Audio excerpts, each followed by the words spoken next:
Okay. Now I'm really here. What up? All right. Do you have a pen?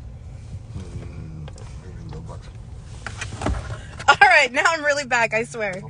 Oh, wrong one. I need a pen. Hi, guys. Let me give you an invite. No, I'm looking for a pen. I have no clue, you guys. Invite.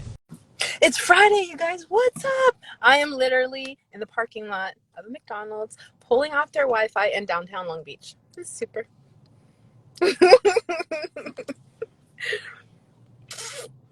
Christina, love you. Mwah. See Thomas Childers. Hi, guys.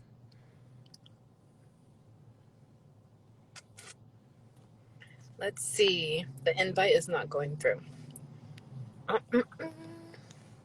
Otra vez. Do I have enough light on me? Yes, I'm literally in a truck right now. You gotta do what you gotta do, right?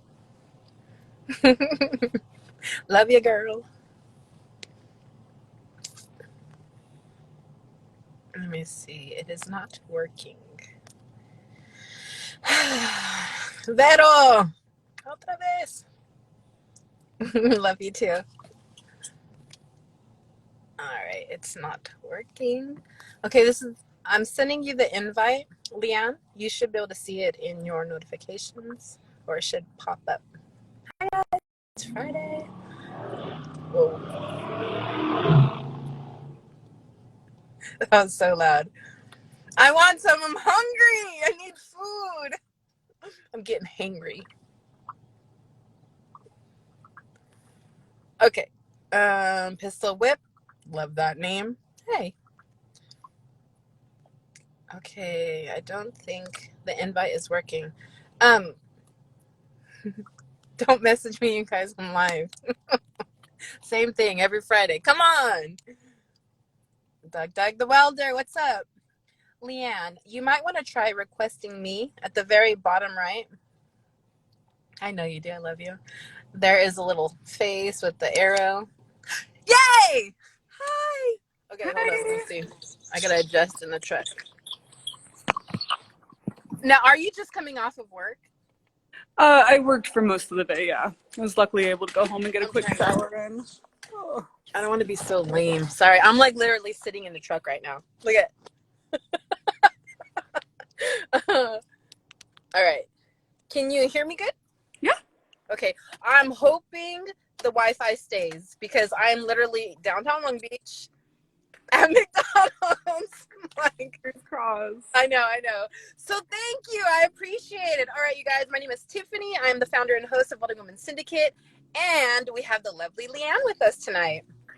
Hi. And it's super cool because I actually ran across your profile because you were shaving, and I don't even know what it was, but I just like totally geeked out. I was like, yes, one of my very favorite things to do, right? I know.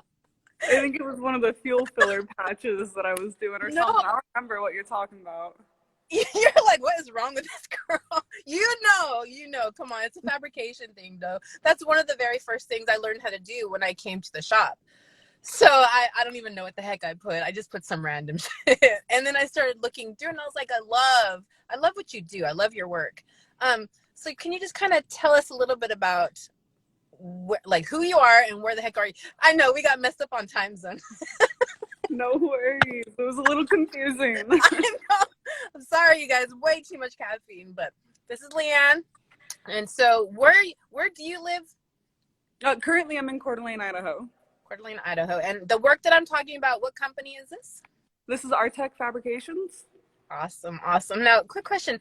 How even the welding thing? I always ask women, just because the majority of women don't necessarily have a very, most people don't have an introduction into any type of like male-dominated industries unless their family are in car clubs or they have shops. So what was your introduction like? So actually, when I was 18 years old, I was a dancer, and I worked at this club in Montana, and I worked with this girl. I won't say her name just in case, reasons. Anyway, she worked as both a dancer and she worked on the pipeline, and she's just this like beautiful badass, and she totally inspired me to just go for it and go be a welder, because before that I really had never had thought of a woman being in that field. She kind of just made me realize that, you know, in a way. So yeah, no, she totally inspired me, and a few months later wound up getting pregnant with my son, and obviously I quit that and decided that after I had him I wanted to go to school. So I went and got my associate's degree in welding and fabrication in back in Seattle, outside of Seattle in Everett. And yeah, it's kind of led me to where I am today. So I guess in a way I could thank her for that. That's it's not Flashdance, you guys. We see that. That's very, very cool. So when you were going to college, what was your experience like? So to be honest, community college was kind of a joke. I mean, yes, it led me to a lot of open doors, but there wasn't a lot of instruction there. The instructors that were there was one per like maybe 40 people. Ooh, So like you yes. weren't getting much one-on-one time. You were getting shown how to turn on your machine, how to set your pieces up, and then just go. And that was kind of all you'd see of them. So honestly, like a lot of it was teaching myself with YouTube. And Wow. I mean, 2 years later, it got me the degree, and it got Yeah. me the attention of a company that works with the shipyard over in Everett, which is kind of where I started out after college. So, I mean, I'm thankful for it, but honestly, I learned more in the time that I've been in the field than the time that I ever went to school for it. No, you know what? Honestly, I had a really poor experience when I went to college. So I always just like to hear like what your experience was, because that's kind of the reason why I'm teaching, because it was really shitty, you know? And it sucks because it's a really good Right? if I was like going to school for to become a hairdresser or a nurse, it seems like they would have actually given us more attention. But because it was welding, they don't necessarily give. Am I allowed to say shit? Yes, I can. It's my fucking show. They really don't give a shit For about. real. I know. I'm like, who's the censor? Oh yeah, that would be me. But no, like, so we're gonna go back a little bit to the education part. Knowing what you know now, what would you have liked to see a little bit more, aside from the more hands-on when you were going to school? What would you like to see more? Some more like structure, some more actual projects, some more of building something and having something to show, going from a blueprint to an actual project, you know, seeing the evolution of something Sure. instead of just laying down these beads and, oh, that one looks good, that one looks like shit, you know? I mean, I didn't ever once turn in a project in the whole 2 years that I went to school for it. Wow. And you went for welding technology or welding? Which one did you go for the? Welding and fabrication. Wow. Are you Yep, serious? a whole 2 year associate's degree at Everett Community College. You hear that? We need to get our shit together. You Call me. do. I got you. That's crazy. So did you go through all multiple processes? Yeah, we went through stick, TIG, MIG. I went through a sheet metal class, blueprinting, metallurgy. I mean, it was the whole Wow. field. I even went through some CNC courses, which I still use to this day. So there's points there that I did learn. Sure. But those points that I learned was more in the in-class portion of it and the book studying portion of it versus the actual like shop side of things. Now, The hands-on wasn't there. did you have, hey Danae, did you have any other ladies in your classes? There was a couple of them, but they were really rare. I remember a girl, Whitney, who was there with me for a while, and then there was another girl named Anna. But really, I could count all of us on one hand. Aw. Now, did they treat you any differently, or was just kind of normal? West Coast is a little bit different. To me, at least my experiences. Thankfully, over in Seattle, you know, throughout college, I didn't really get treated any differently. I was more kind of idolized in college for being a female in that trade versus when I actually field, and it was kind of flipped around the other way. Wow, interesting. Now let's talk about that. What was one of your first jobs coming out of school? My very first job coming out of school, I worked with Propulsion Controls Engineering. Mm-hmm. They are a independent contractor for the government. So we would do welding aboard naval ships, Navy destroyers, submarines, cargo carriers, stuff like that. It was actually a really badass first job. They were hiring for a welder 3, and you know, with my knowledge, I was like, oh well, whatever. Like I'll just apply anyway, not knowing a welder 3 was like the most experienced position they had.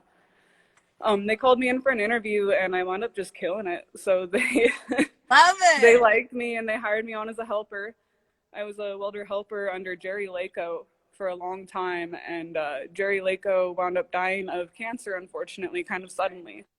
So I, in that time, had gotten enough qualifications that they decided to throw me down into the hole and finish out the job he had started. Thankfully, I excelled, and they just put me into his position, and that's kind of where I stayed for a little bit. That's very cool. So that sounds like cool job. Like, so what did you do? What was like a day in the life for your job? It was something that was a lot of hard work. I don't know if I'd ever go back to the shipyard. Those girls, there, I give them credit.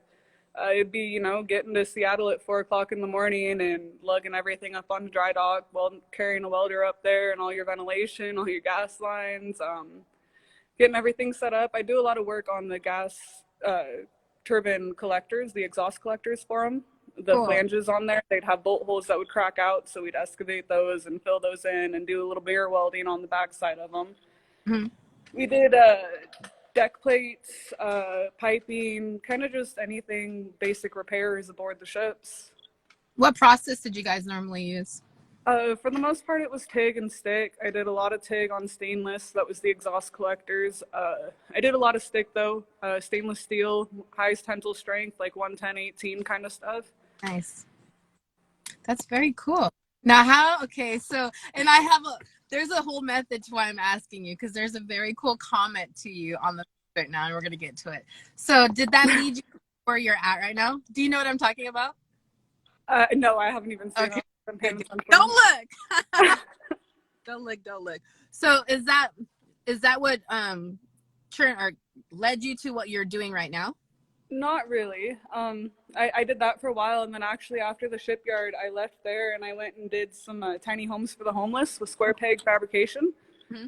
I built about like 200 tiny homes in 2 months with them before I moved here to Coeur d'Alene. And the way that I got the job that I'm in now was just total by chance and by like everything happens for a reason kind of thing. Yes. All right, I want to hear about it because that place is very cool. I was doing my research and I actually was not following them up until I scrolled across you, and very cool stuff. I like the custom, so I'm like simpatico now. I'm like, oh, that's my best friend. I love her. So let's talk about, so you're at Artec Fabrications, right? What do they specialize in? So Artec Fabrications, we do all sorts of things, really. I mean, normally, we do stretches on cabs, 60 series to 70 series Chevy trucks. We make them into crew cabs. We jack them sky high, put custom suspension on them. We, do absolutely really anything that the customer asks, we do. Aside from like the vertical part, I mean, that's not my shit. Just kidding, Artec. We love it. We love it. So what was the very first project you got to work on? The very first project was actually a duplicate of the Ponderosa that's out now. Oh, nice. It's one that's currently being built. I'm actually pretty excited for it because, it's one of the first projects that I laid my hands on when I got here. It's currently painted and just kind of we're ready for final assembly on it, and I'm stoked. I love it. I love it. I love it. Let's see. What was one that they taught you on originally? So that's kind of a thing. Randall had a lot of faith in me. When he hired me on to this company, he hired me on knowing that I came from the shipyard and that I didn't have much sheet metal experience. And he took a lot of time and a lot of dedication himself to teach me the ways and how to do it. And the Ponderosa 2.0, I guess, was one of the ones that he taught me on. He kind of held my hand and walked me through it. Big metal to sheet metal, huh? Huge difference. It was a huge challenge. Thankfully, YouTube was there for me again. I love that you went to YouTube. I swear I did the same thing in college, which is hilarious. Dude, it helps so much. I swear by it.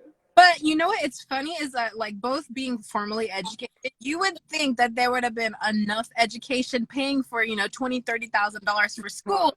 They would have had it there, right? I'm just saying. I hope so. Right? And that frustrates me because that's why I went into education, because it was such a poor education that I had. And it was such an excellent school. You know what I mean? It's just, it wasn't enough.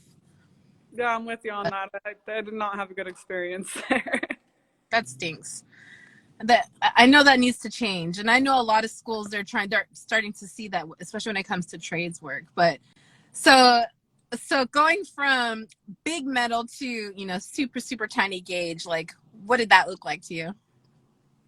It was, like I said, it was a challenge. It's a totally different ballpark. It's, doing sheet metal work, it's not like you lay down a bead and it looks beautiful and gorgeous. I mean, you're laying down these crappy little tack welds, tack, tack, tack, tack, and then it like looks like crap until you blend and you polish and you smooth and you start to shape and hammer and dolly these pieces into place, and then you finally take a step back and see that what you know, splurted on there is turned into this beautiful masterpiece. I mean, it's No, it's and a whole different ballpark. a whole different bar. I went the opposite way. I went from sheet metal to big metal, and I was like, wow, I can actually put a whole fucking bead. And so For real. first, like, it's not just a tack, cool, wait. It's you can do big, big pieces of 1/2 inch and 3/4. It's no big deal. With sheet metal, For real. I mean, I still get to weld some heavy stuff every now and again, so I'm thankful for that, but I do miss it. I saw you were, I think it was pie cutting a Fender, and was it, I know, yes. I was just stalking your page. I'm sorry. It's okay. I may have my pics wrong, but is that the one where you were helping to teach somebody? Yes, actually. So we just recently did some totally 100% hand sculpted Fender flares for Beck. I don't know if you know of him or not. Mm-mm. He's like a political advocate, I guess. Okay. He has his FJ in with us, and he's got some stamped out axles, and he wanted some custom made Fender flares, to make it street legal. Right. So we decided to hand shape those. And it was definitely a learning process. It was almost one of the hardest projects that I actually have ever done, trying to make all of those pieces look as smooth as I possibly can get, and basically make like the most perfect exoskeleton I can get for our body shop to finish their work on. And the person that I was training under that is actually my other half at home. Oh, so he's getting Yes, no, it's actually wonderful. It's beautiful to be able to teach someone what I know and have them respect that knowledge and actually see them, enjoying what they're doing and learning from it and creating beauty themselves. And it's just something that I really enjoy seeing. I'd love to teach more people my skill and pass on my knowledge to the future generations. And I want to go take the class because it's funny because I was called the beautifier in my shop. Because I promise, I know, and it's funny because I have never heard anybody say it that way, because you truly do make things beautiful. You're smoothing things, you're manipulating them, you're making them a creation of what your customer wants. So it's so cool that you say beautiful, because that's how no, that's when you come across somebody who's just as passionate about their job. You know what I mean? When they use those type of terms, you actually love what you do. Definitely. I mean, that's one of the things that I've always loved about my career is every morning when I wake up and I go to work, I'm happy to wake up. I'm happy to go there. I'm happy to do what I do. And days that I'm, sick and I can't go to work, I'm miserable. I don't like sitting at home and doing nothing, man. I can't do it. Oh, I love it. That's cool. Okay, so I had asked about your job on Instagram, and I don't know who runs the page, but whoever it is, whoever it is, they actually put the sweetest comment about you. I know what you're talking about now. Okay. I just briefly was able to see it, and it's something to the effect, and I'm sorry, you guys, I'm paraphrasing because I'm running amok right now, but it was something to the effect saying she does really, really well, and I have so much faith in her. And I absolutely love the fact that the boss or whomever is running that, somebody in the company just is has so much absolutely nice things to say about you.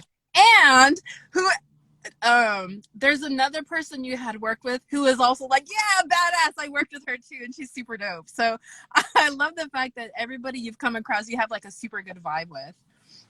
Yes, definitely. I mean, that's kind of the point, you want to leave a good trail behind you. Sure. The person who left that first post you're talking about, he's actually the owner of the company, Randall. He's the one who hired me on in the first place. And, him and I have worked for him since December of 2019. We've developed such a close bond now. I mean, I think of him more as family than I think of him as a boss. He has given me every opportunity in the world to flourish and be the person that I am today and have the skills that I do. And I will forever, ever be grateful for the opportunities he's given me with that. Thank you. Sorry, I was just checking time. I just love that. I've been in at least the fab shop situation part for about 12 years, and I was one of the very few. I saw Jesse Combs on TV one time, and there wasn't anybody else who was doing what I was doing. And so, social media has really, really bridged the gap for us to find other women who do this. So when I saw you, I was like, oh, because I loved it. I just wanted to see, and I could tell by the way that you speak about it how much you love it, and you do such beautiful work. And so Thank it's you. nice just to see another woman in the shop and enjoying it. And then the fact that people are just raving about it, like they could be like, oh, she's a bitch, or whatever.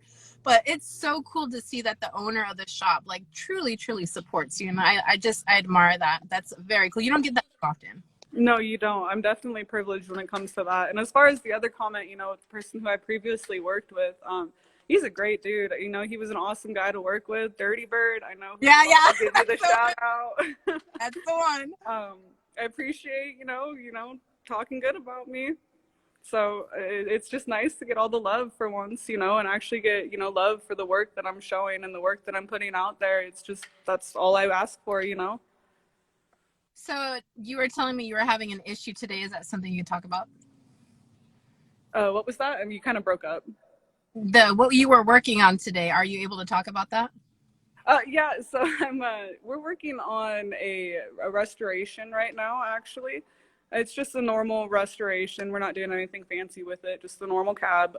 But we're putting our own, we do easy latches on them, and we do our own custom hood hinges, and sometimes those can be a little bit of a bitch. But thankfully we figured that all out, and it's all put back together and basically ready to go to bodies. So it's just another vehicle out the door and ready to go that I'm excited for. I love it. Now, do you have anything personally that you're working on? Not personally at the moment. I'm so dedicated to the employer that I work with right now that I really just don't have time on the side to start anything on my own just yet, or the desire to do it. I'm kind of just on the mindset of stacking cash, getting myself prepared for my own project and making sure that I have the funds to be able to complete that project. I don't want a project that I'm going to be sitting in my garage for 8 years. I want something that I can start, I can finish, I can move on to the next one. That's so mean. It is what it is. But I also owned the shop. So like you only work on everybody else's stuff, and then eventually when you have time you work on yours. So I completely Right. I feel it, yeah. So what about future plans? Future plans, I am, like I said, I'm dedicated to who I work with. He's given me every opportunity under the sun to flourish. So that's where my future lies, is with Artec. I want to go as far as possible with them. They've already, been to SEMA. They've been on the Jay Leno show. They've been big places, and I'd love to continue to go big places with them. Yes. Are they going to go to SEMA this year? We really, really hope so, yes. It all kind of depends on the COVID situation. Basically, that's what it comes down to. I know. I just saw that they did the mask mandate for Vegas, so it's not really an incentive to go. Yeah, I kind of it. I'm not too eager to go for 6 days wearing a mask, and that's just my opinion, you guys. I'm a heavy breather. That's it. I'm with you. You know what I mean? And I'm always talking. That's going to be basically what I'm doing. You know what I mean? So like, I feel you. We'll see. I might do it just because it's SEMA, but at the same time, it's 6 days in a face diaper, and I don't know if I can handle that. Right, I feel you, dude. Let me see. Now you're talking about workshops. Have you been able to do something like that yet? Not yet. It's just something that I'd like to, maybe in the future start doing, and not necessarily just for women, but just for people in the area that would love to learn the trade and love to learn, how to do it. Right now, currently, I just pass on my knowledge to my coworkers, and that's it. But in the future, I would love to have some sort of a seminar, some sort of a class to teach, the skills that I know. You should talk to your local college. I bet you Good idea. Just saying, just because I talk to so many different colleges and they rarely ever have like a very good fabrication class. It just doesn't happen too often. And if they do, it's not like the one that I was doing, it was art based. I wish we could have had like some type of automotive base, but it wasn't situated in that circumstance. But you rarely see a decent fabricator, you know what I mean? And it's probably not the fabrication that you're going to go and take to a shop. It's going to be more artist based, which isn't awful, but you know what I mean? You have a useful skill. It's a different world. I mean, artwork versus an automotive industry, it's 2 different ballparks there. Yeah.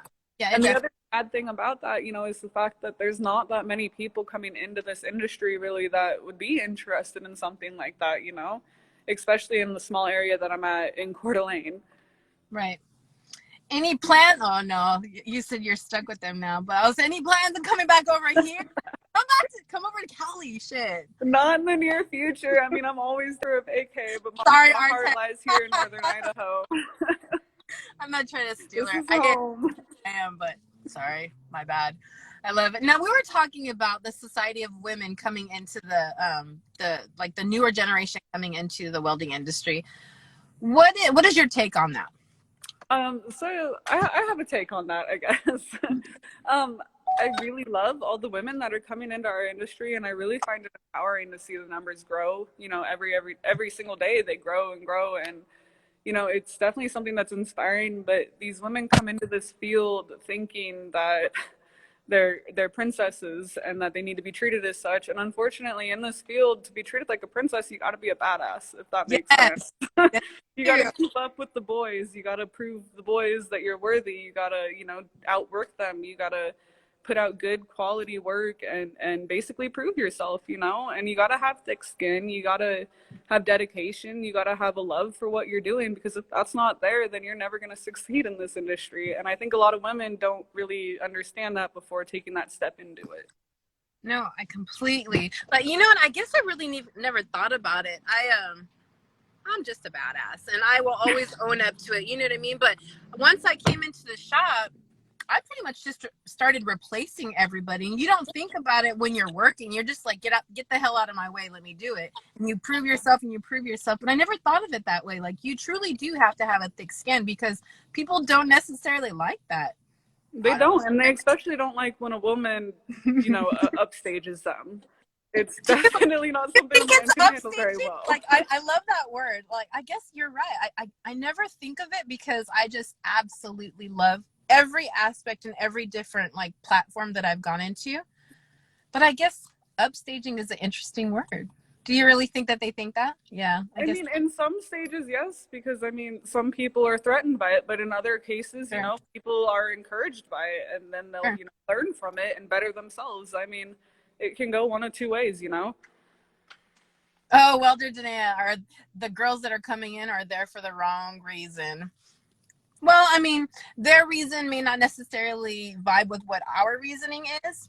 But they have their own reason. Yeah, everybody has their own reason. But, you know, that's true, though. Sometimes I think it's not a true passion for the craft. You know what I mean? It's for some other agenda that doesn't necessarily vibe with like others. And that's fine, you know. I mean, but I'll like, flat out say it. Sometimes it's just for attention. I mean. And you know what? Welding is not for that. Like, it's not the place to get likes. It's not the place to get views. It's not the place to show your body. I mean, it's the place to show your work. It's the place to show what you're capable of and show that you can do the skill that you're meant to fucking do. I mean, right. No, and that's funny, because I don't know. I think I just saw something the other day, and we were just talking about this. I'm, you know, finishing out a project, and I have a wire wheel on there, and it's just I only had one glove on, and it's just eating my arm up, and I try to always make sure my skin's like covered 100%, and it's just punking me up, like it's going through my jeans, and I was thinking, how the hell does she do that in a, you know, just a t-shirt and her and I'm like, oh no, like I'll be pulling stuff out of my hair, out of my nose, you know, like Dude, I feel it. I lose so much hair on the daily. I don't know how I'm not bald. Girl, that's why I actually cut mine, because one of my students lit it on fire. Oh my God. No, I'm kidding, dude. Okay, so when I'm sorry for laughing. It's not funny. No, it's true, because you know, as a student, you know, like you guys are, well, not you guys, but as a new student, they're just crazy when it comes to like, you know, arcing, and like it's all over the place. And I had smelled like burning hair, and it was my own hair, and it was just so many times that I just decided to cut it. And then now my stylist, she's like, well, what do you want me to do? And I just keep it short. It stays right here at my welding hood, whatever, you know what I mean? Don't gotta worry about it. Hell no, I love it. I absolutely love it. Speaking of PPE, what's your go-to? I mean, what do you mean go to? Like, it kind of varies. What do you wear for like a do you normally wear a jacket? What's yours? Because I go back and forth, just structural, TIG, art, So very. I'm kind of horrible with my PC, to be honest. I mean, I don't weld in a bra or anything, but I usually wear like a hoodie and some jeans, and I wear my gloves. But a lot of the time when I'm doing my panel patching and my sheet metal work, I'll not wear a glove on one hand because I like to be able to feel, Right. that my panels are even and they're where they're supposed to be. And the feel to me is something that I can't get through a glove. So I have pretty cut up hands because of it. But I wear my ESOB Centennial hood. Rock a hoodie. I wear a sleeve when I need to. If I'm doing heavy duty overhead or stuff like that, I'll throw on my welding jacket. It's always good to protect yourself. Yeah. It's I'm laughing because I have a sweatshirt on that is just like riddled with holes right now. So yeah, if I don't like, sometimes you just don't feel like putting the whole gear on, and I just throw a sweatshirt on, and they're all full of holes everywhere. It's like my badge of honor. You know what I mean? I don't even dude, care. I know, right? Every hoodie I own is just covered in them. Yeah, I don't even care. I just wait for someone to ask, like, what is that? What's going on there? I welded, because Right. normally, I mean, when you start talking about work, do they expect you to say something like that? No, it's kind of something that, when I bring up, I always kind of get treated like a unicorn. And it's Yeah. like, it's really not that uncommon. No, though, come on. You don't see too many women who go into it, though. Like, we think it's not because it's our world and we have so much access to it. But in, like, Right. the I guess grander you're right. scheme, like, you don't see it. Like, just like I'm in downtown Long Beach, I can go into like a stone's throw shops all around here, and I can guarantee there's not going to be any women out here. So I'd be like, all right, where's the chick water? And they're gonna be like, Right. damn, are you on drugs? It's not that common. It still isn't, unfortunately. I It just love it. seems more prevalent, I guess, now with social media around. Yeah. You see more of the women that are involved because you're looking globally versus locally. Yeah. Yes, that's very true. Let me think. I'm trying to think. I have my notes right here. I'm trying to think what the heck we were talking about. Oh, I know. So, um, what would you what would you suggest women who, and I don't want it to just be an advice thing, but I guess I'll just do an advice thing. If they're looking to get into welding and automotive fabrication, what would be some suggestions that you would give them? Honestly, I hate to say this, but screw the school. I mean, go find a mom and pop shop that is looking for someone to come in and sweep the floors every night. I Yes. mean, find someone who's willing to come and give you a chance for you to prove yourself. It's not something that's going to happen overnight. It's something that's going to take some time. And I mean, it's dedication. It's showing that you love what you do, and it's willing to not necessarily learn while you're on the clock. It's willing to teach yourself at home. It's willing to be sitting there at the end of the night watching YouTube, watching welding tips and tricks. It's constantly bettering yourself, So I really feel like the women coming into this industry should, search out their local mom and pop shop, search out someone willing to give them the chance, even if it's just sweeping floors until you can become a welder or a fabricator or whatever you want to be. I love that answer. So my moniker is shop girl. I literally swept the floors before I owned the shop, right? I think it's important. I even tell my students that, like, come in with a humble heart, sweep the floors, learn how to maintain your machines, talk to all the lead fabricators, watch what they do, learn the tools, every aspect of that shop or wherever you're learning at. Learn everything from the floor up, literally sweeping the floor. Well, and you make a very good point there. I mean, everything that I really have learned to this day have been from mentors, have been from people that I have worked under. I mean, they're the ones that know what they're doing, the people who have been here for years. You pick their brains hard enough and they'll show you what they know, Yeah. and it's something that you can really flourish from. Well, and even if they don't necessarily have, like, I've had so many mentors, I've been blessed with so many. Even if they don't necessarily know how to teach you, you can just watch them. Like, I was not taught how to weld. I was handed a MIG gun and said, here, do it.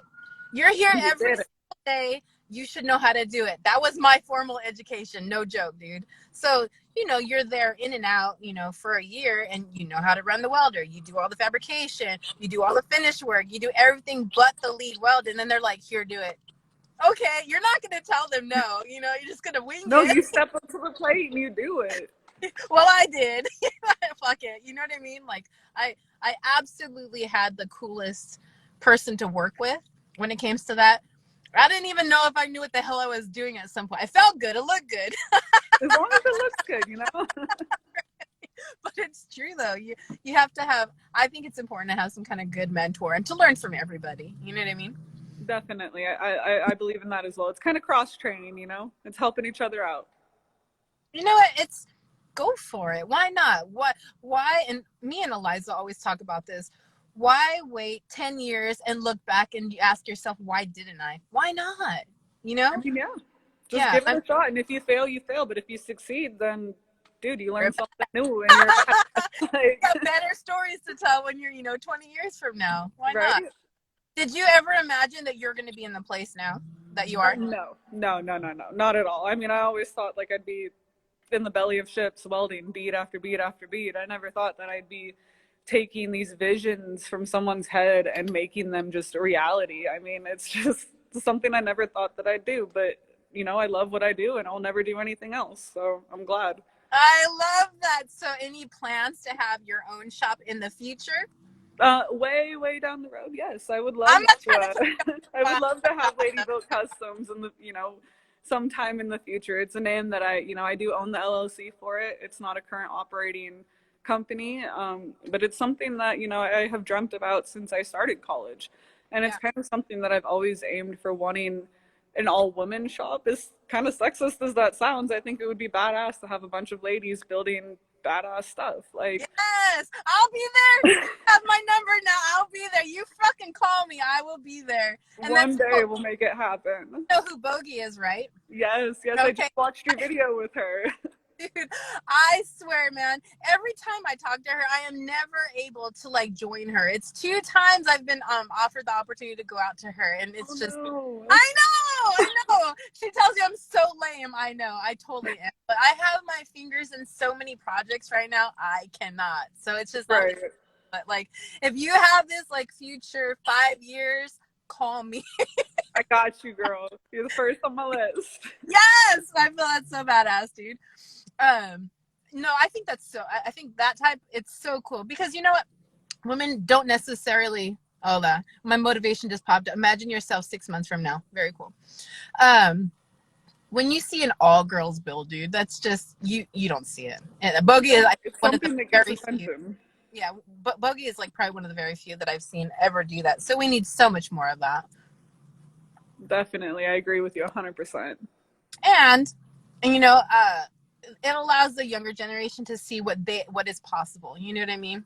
So you start seeing more women do it. You make it more normalized, and it just becomes normal altogether. It's not so we're a unicorn. You know what I mean? It's oh, it's no big deal. Right. Yeah, definitely. It makes it more of a natural habit. It's okay for women to be in this industry, and it's not only just welding. I mean, it's automotive, it's wrench turning, it's electricians, it's plumbers, it's every single trade out there. I mean, it's okay for women to be doing that stuff too. Yeah. Now, what about your family? What do they say about you? My family is very proud of me. Unfortunately, my father's no longer around. But he was a wrench turner his whole life. But my stepdad, actually, he's a very big part of my life. He collects and restores old classic Mopars. He's got a whole bunch of them, and he does beautiful work himself, actually. He is very, very talented. I have been begging him to actually come work with me, but he's a hobbyist. Yeah. So, he doesn't want to turn his hobby into his career, which is understandable. Plus, he's in Spokane, I'm in Coeur d'Alene, there's a distance there. Anyway, though, I mean, he also has been a bit of my inspiration for where I'm at today, It's taking something that you can drag out of the weeds that's a rusted bucket of shit, and turning it into something that can roll across the stage at Barrett-Jackson and sell for thousands of dollars. It's just something that's so inspiring to see, Well, and it allows your creative juices to flow too. One of the coolest things about when I lived in the South is that so many people have all these badass rides, and there'd be trees popping out of them, and I'd be like, oh, right. You know what I mean? I feel you. It's just a thing, you know. Once you learn to do that with your hands, every vehicle is like now your palette. Like, oh, what could I do with that vehicle? I know it's bad sometimes, really. Like, I'm thankful I don't have, a lot of money at my disposal at the moment to just go build all of these things in my mind, because it would be ridiculous. I'll tell you that. No, you know what? It's not ridiculous to me. You're talking to the wrong person, though. I don't think it's ridiculous. I think you should do it. Now, you have young little ones, correct? Yes, I do. I have a 5-year-old son and I have a little over 2-year-old daughter. Aw, now is this not to push it on them, but will you expose them to it gradually when they get a little bit older, or have you already?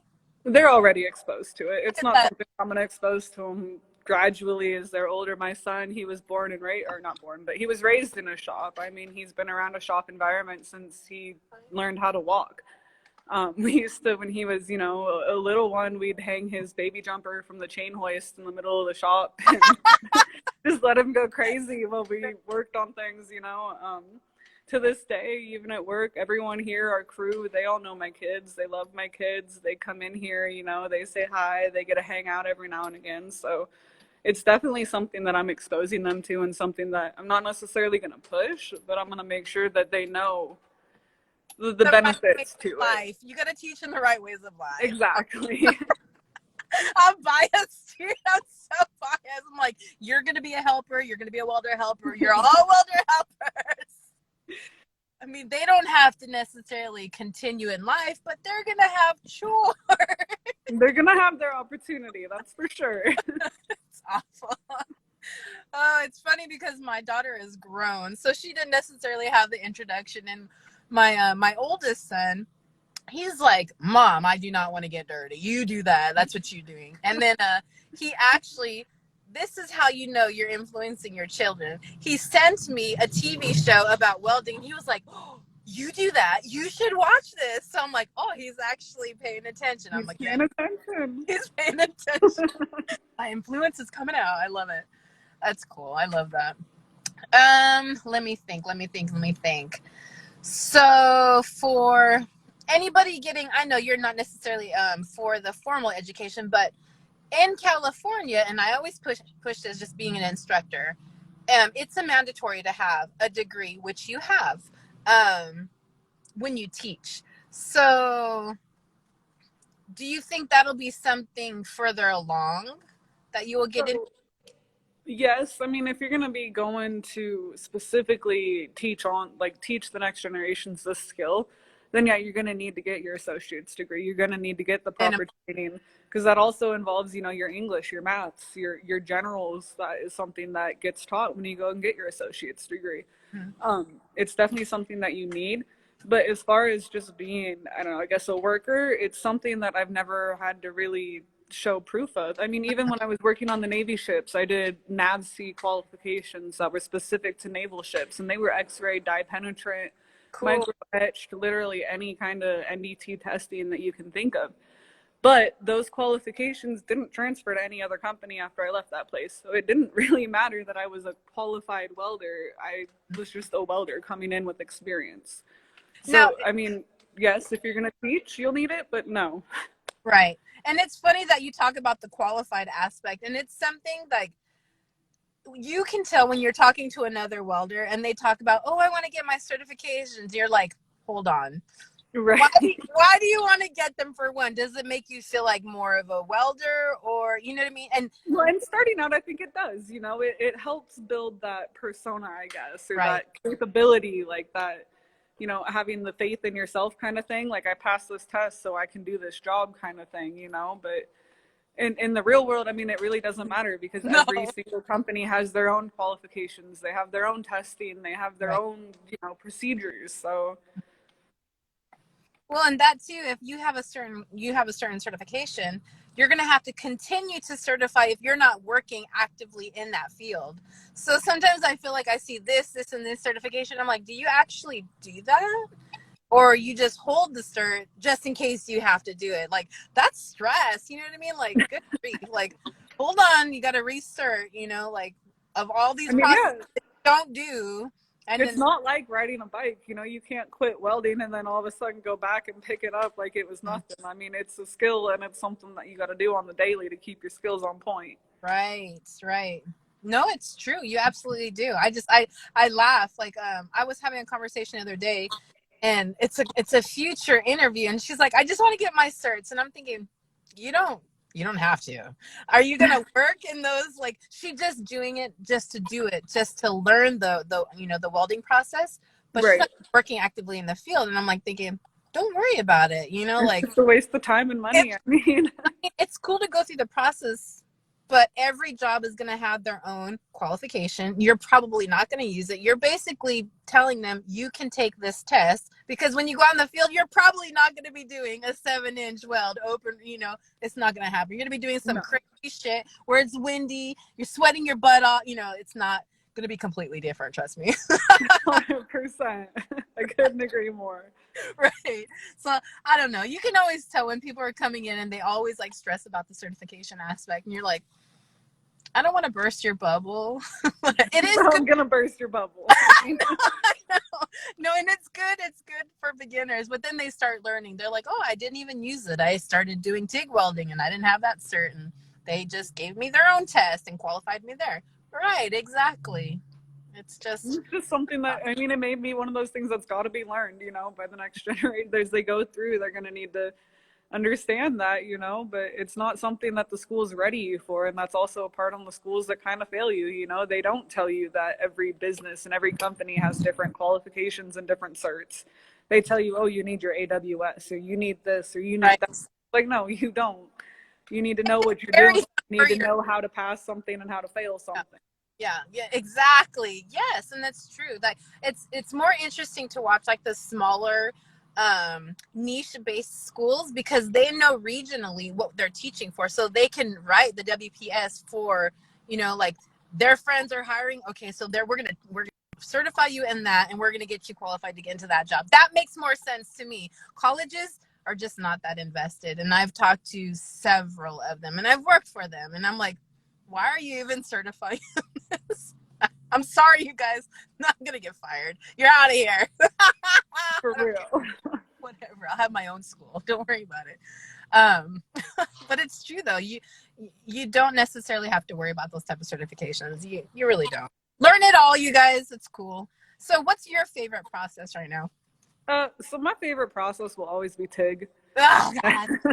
I knew you were gonna say that. I don't get to do it much anymore. I'm usually just, you know, what they would call a MIG monkey now, because most of the time I usually just run MIG. But TIG, it's just something that's so beautiful, and I love it. That's my favorite MIG monkey right there is Alex. I'll have to send you his page. He is the most amazing MIG welder on earthperiod.com. You're welcome, Alex. He is very good. Definitely will follow. All right. Sorry, I had to do it. No, I mean, whatever. That was my first process too. And then I went to school formally to learn how to TIG, and then I was introduced to stick welding. That's something I do miss. I mean, I there's love, man. I can't help it. Like, if I can weld, I'm gonna stick weld. It's just, I can aluminum stick weld. I can do hard face. I can do stainless. I don't care. I will do it all. You're welcome. Girl, I struggle. I'll tell you that. I could never nail the stainless stick. I had Dude, it's so weird, right? flat position down, but anytime other than flat, could not do it. It's hot as. Oh my God, I love it. It has no use in my world. None. No.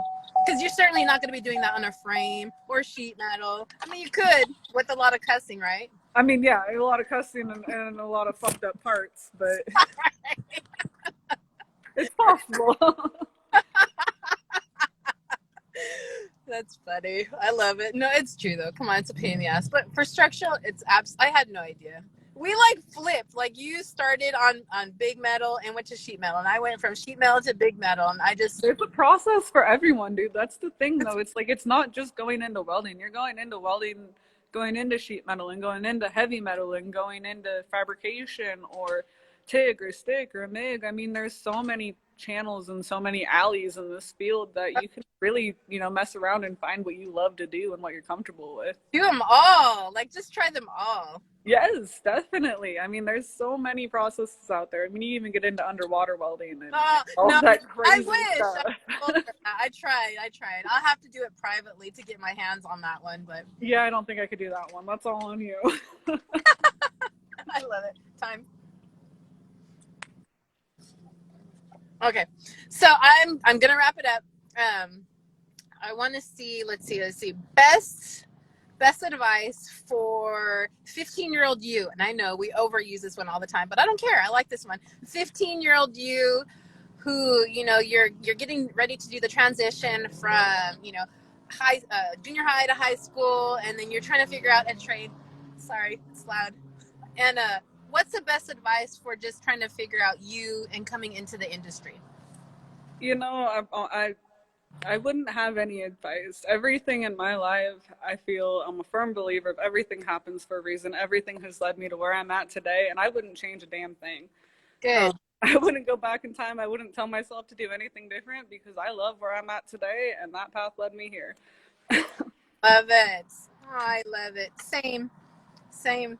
And it's all due to welding. Yes, definitely. Love it. I love it. So you guys just get into welding, try it, take the class, do the art, work on the car, do all the things so that you could find your passion in welding in one way or another. Are you agreeing with me? I am 100% with you, girl. Love that. So you guys, I'm gonna wrap this up because it's getting dark and it's getting dark and we're in like the ghetto. So, I love it. We're gonna do a follow up because I want to see like once you finish a ride if they will allow. And Artec, you guys are dope for treating her the way you do. I love it, love it, love it. You just don't see it too often. Maybe we can actually get you to do a tour there if that's No. We'll see what we can do. Yeah, okay. Let me know. But thank you. I appreciate your time coming on, you guys. I appreciate the support, and I will see you guys next week. Thank you. Thanks for joining Thanks for having me. us. Bye, Leanne. Bye.